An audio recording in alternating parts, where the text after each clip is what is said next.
નમસ્કાર સરકારી કર્મચારી મિત્રો, સ્વાગત છે તમારું આજના મોંઘવારી ભથ્થાના વધારાના સમાચાર સાથે આપણી આ યુટ્યુબ ચેનલમાં, જેનું નામ છે ગુજરાતી જીકેની જમાવટ। તો આ રાજ્ય સરકાર દ્વારા સરકારી કર્મચારીઓ માટે ડીએમાં વધારો કરવાને લઈ અને મહત્વના અપડેટ જે છે તે બહાર આવ્યા છે।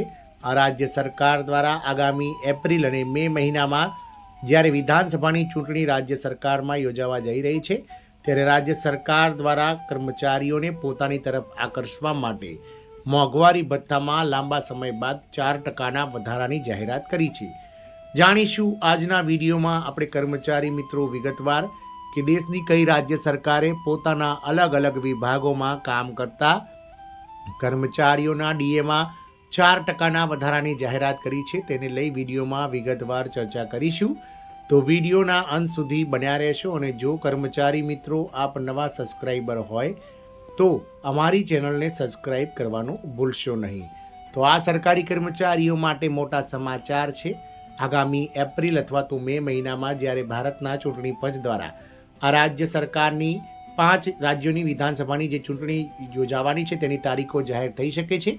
તો વિધાનસભાની ચૂંટણી પહેલાં જ સરકારી કર્મચારીઓ અને તેમના પરિવારની જે વોટ બેંક છે તેમને પોતાની તરફ આકર્ષવા માટે પશ્ચિમ બંગાળ સરકાર દ્વારા ગત ગુરુવારે વર્ષ 2026-27નું જે વચગાળાનું બજેટ રજૂ કરવામાં આવ્યું વિધાનસભામાં, તેમાં સરકારી કર્મચારીઓના ડીએમાં એટલે કે મોંઘવારી ભથ્થામાં 4% વધારાની જાહેરાત કરાઈ છે।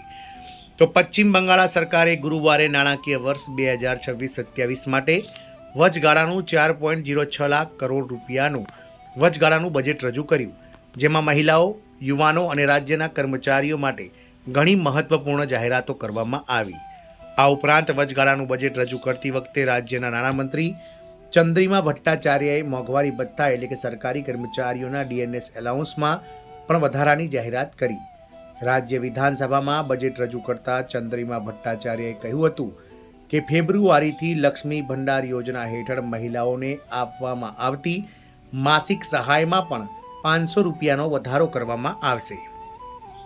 શું છે વિગતો? તો તેમણે બેરોજગાર યુવાનો માટે બાંગ્લાર યુવા સારથી નામની નવી યોજના શરૂ કરવાની પણ જાહેરાત કરી હતી।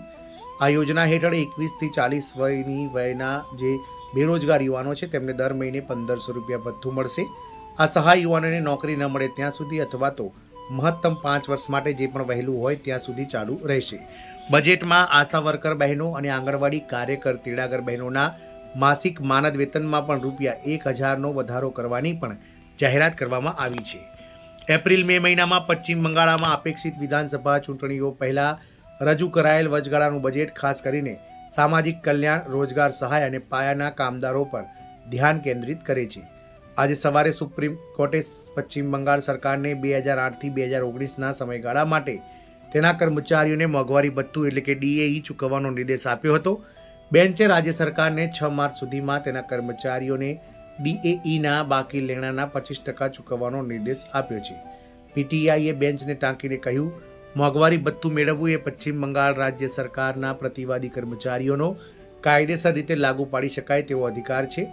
અપીલ કરતા રાજ્ય સરકારના કર્મચારીઓ 2008થી લઈ 2019ના સમયગાળા માટે આ ચુકાદા અનુસાર બાકી ચૂકવણી માટે હકદાર રહેશે।